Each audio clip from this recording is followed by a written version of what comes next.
End gold buyers, మీ కష్టాల్లో నమ్మకమైన మీ ఆత్మీయ నేస్తం.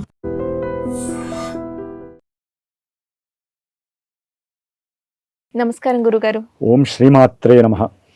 గురుగారు, జూలై 16 నుంచి ఆగస్టు 16 వరకు ద్వాదశ రాశుల్లో ఒకటైన సింహరాశికి సూర్యగ్రహ ప్రభావం అంటే సూర్యగ్రహం కర్కాటక రాశిలోకి ప్రవేశించడం వల్ల వీరికి ఏ విధంగా ఉండబోతోంది, ఇతర గ్రహాల ప్రభావం వీరి మీద ఏ విధంగా ఉండబోతోంది, అలాగే రవి ప్రభావం వల్ల ఆరోగ్యం ఉద్యోగస్తులకి అంటే బాగుండదు, అనుకూలంగా ఉండదు అంటుంటారు కదా, దీని గురించి చెప్పండి గురుగారు. అమ్మ, మనకి ఈ సింహరాశి వారికి ఈ మాసం మొత్తం మీరు అడిగినట్టుగా జూలై 16 నుంచి ఆగస్టు 16 వరకు మరి ఈ రాశ్యాధిపతే సూర్యుడు. ఈయన బాగుంటేనేగా ఆరోగ్యం బాగుండేది. జూలై 15-16 వరకు కూడా ఒక రకంగా చెప్పాలంటే వీరి ఉద్యోగ వ్యవస్థలో కానీ ఆరోగ్యరీత్యా దీర్ఘకాలం నుంచి ఇబ్బందులు పడుతున్న ఎన్నో సమస్యలు వీళ్ళకి నివృత్తి అయిపోయినాయి కూడా చాలామందికి.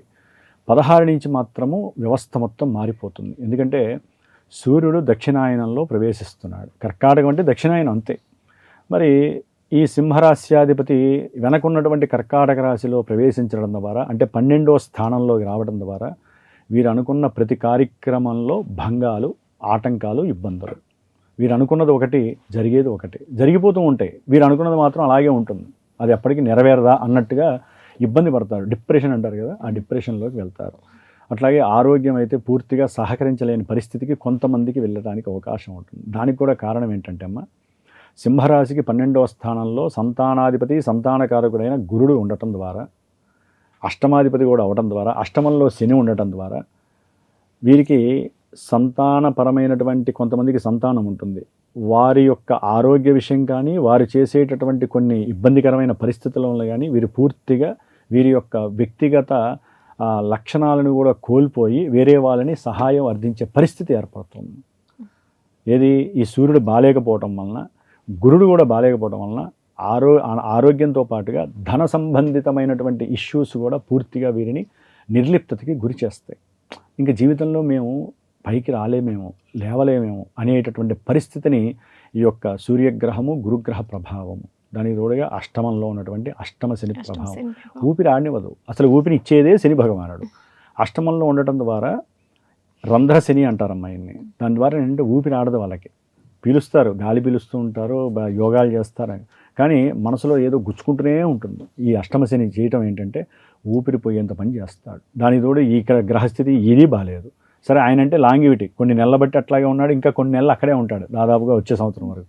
కానీ సూర్యుడు, గురుడు బాగాలేకపోతే అమ్మ పూర్తిగా సంతానపరమైనటువంటి వైవిధ్యకరమైన విషయాలు, అనారోగ్య బాధలు, అట్లాగే ఉద్యోగ సంబంధిత విషయాలలో పూర్తిగా నెగిటివిటీ ఎవరికయ్యా అంటే సూర్యగ్రహ ప్రభావం.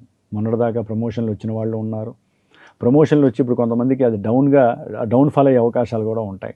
కాబట్టి ఎన్నో రకాలైనటువంటి మనోవిచార సమస్యలు, ఆకస్మికంగా ఉద్యోగాదుల్లో మార్పులు, ఉద్యోగాదుల్లో లే ఆఫ్లు, ఉద్యోగ సంబంధితపరమైనటువంటి లంచగొండితనం అంటారు కదా, ఆ విషయాలలో వీళ్ళు కొంతమంది కారాగారాలకు వెళ్ళటము, అంటే చెరసాల బంధ అంటారు కదా, అలాంటి వ్యవహారాలు ఇవన్నీ కలగటానికి పూర్తిగా ఈ రెండు గ్రహాలు సహకరిస్తాయి. కాబట్టి వీరు చాలా జాగ్రత్తగా నిర్ణయాలు తీసుకోవాలి. ఉద్యోగస్తులు పెద్ద అధికారులతో మాట్లాడేటప్పుడు ఉద్యోగ సంబంధిత విషయాలు కానీ, ధన సంబంధిత విషయాలు చాలా జాగ్రత్తగా ఉండాలి. ఒకవేళ పిల్లలతో ఏదైనా సమస్య వచ్చినా కూడా తెలివిగా ప్రవర్తించి కాస్త జాగ్రత్తగా ఉండాల్సిన పరిస్థితి అయితే కనుక సింహరాశి వారు ఈ నెల రోజులు జాగ్రత్తగా ఉండాలమ్మా. అయితే గురుగారి, సింహరాశి వారు మరిన్ని అనుకూలమైన ఫలితాల కోసం ఎటువంటి పరిహారాలు చేసుకోవాలి? వీరేం లేదమ్మా, సూర్యగ్రహ బలం కోసము ఆదిత్య హృదయాన్ని కంపల్సరీ నెల రోజులు చదువుకోవాలి. సూర్యుడు ఎదురుకుండా ఒక రాగి చెంబులో నీళ్లు వేసుకొని, తులసి ఆకులు ఒక 6 ఆకులు వేసుకొని, వీలుంటే ఈ నెల రోజులు ఒకసారి వచ్చిన వాళ్ళు, నోటికి వచ్చిన వాళ్ళు 6 సార్లు అయినా సరే సూర్యోదయ సమయంలో, సూర్యహోరా సమయం అంటే 6 to 7 మధ్యలో ఆయన కిరణాలు పడే టైంలో ఇలా పట్టుకొని చదువుకొని, ఆ నీళ్లు తులసి చెట్లో కానీ భూమి మట్టిలో కానీ పోసుకొని కొన్ని వీళ్ళు నెత్తి మీద జల్లుకొని ఇంట్లో మొత్తం జల్లేసుకోవాలి. ఇల్లు మొత్తం కూడా నెగిటివ్ వస్తుంది. ఇంటి మగవాడు, ఇంటి ఆడవాళ్ళు ఎవరైనా ఉద్యోగాలు చేస్తుంటే వాళ్ళకి బలం తగ్గినప్పుడు వాళ్ళ చేతులతో మొత్తం చేసుకొని తీర్థంగా తీసుకోవాలి. సూర్యగ్రహ తీర్థపాదోదకం పావనం శుభం. ఆరోగ్యం బాగుంటుంది, తీసుకునే నిర్ణయాలు బాగుంటాయి, సత్సంబంధం అంటే సంతానంతో చక్కటి అనుకూలమైన పరిస్థితులు ఉంటాయి, సంఘంలో గౌరవం నిలబడడానికి అవకాశం ఉంటుంది. సూర్యుడి వల్లనే మొత్తం నడుస్తాయమ్మ, గ్రహాలే నడుస్తున్నాయి, మనమెంత. కాబట్టి ముఖ్యంగా కుజగ్రహము అనేటటువంటిది దాదాపుగా ఆగస్టు 2 వరకు కూడా వీరిని ఉద్యోగ వ్యవస్థలో వీరు ఇంకా నాకు తిరుగులేదు అనుకున్న వాళ్ళకి ఆగస్టు 2 వరకు ఇబ్బందులు, ప్రమోషన్ల కోసం ఎదురు చూసే వాళ్ళకి ఆగస్టు 2 తర్వాత యోగము, చక్కగా ప్రమోషన్లు మార్పులు చేర్పులు చక్కగా జరుగుతాయి, గృహ మార్పులు జరుగుతాయి. ఆ గృహంలో మార్పు వలన, ఉద్యోగంలో మార్పు వలన చక్కటి ఆర్థిక ధనలాభాదులు కలగటానికి యోగకరమైనటువంటి కాలము ఈ కుజగ్రహం వలన. బుధగ్రహం కూడా అమ్మ 7వ తారీఖు తర్వాత నుంచి బాగుంటుంది వీళ్ళకి. 7వ తారీఖు నుంచి జూలై 7 నుంచి ఆగస్టు 5 వరకు కూడా ఇక పట్టిందల్లా బంగారమా అన్నట్టుగా వీళ్ళ మూమెంట్స్ ఉంటాయి. దూర ప్రయాణాలు చేస్తారు, కొత్త వాళ్ళతో పరిచయాలు జరుగుతాయి, బంధువులు మమేకం అవుతారు, కొత్త ఆలోచనలు అంటే వ్యాపార సంబంధిత ఆలోచనలు వీరికి మంచి ఎనర్జీ పాస్ చేస్తూ ఉంటాయి. అసలు వీళ్ళ ఆలోచనలు విని అవతల వాళ్ళు ఎవరైనా సరే దాసోహం అవ్వాలి. అట్లాంటి చక్కటి యోగము ఆగస్టు 2 తర్వాత కలుగుతోంది. మళ్ళీ ఆగస్టు 5 తర్వాత బుధగ్రహము 12వ స్థానంలోకి వచ్చినప్పుడు మళ్ళీ కొంచెం బుద్ధి విహీనత్వ దోషాలు కలుగుతాయి, ఆర్థికంగా నష్టం కలుగుతుంది, ఫ్లోటింగ్ ఎక్కువైపోతూ ఉంటాయి.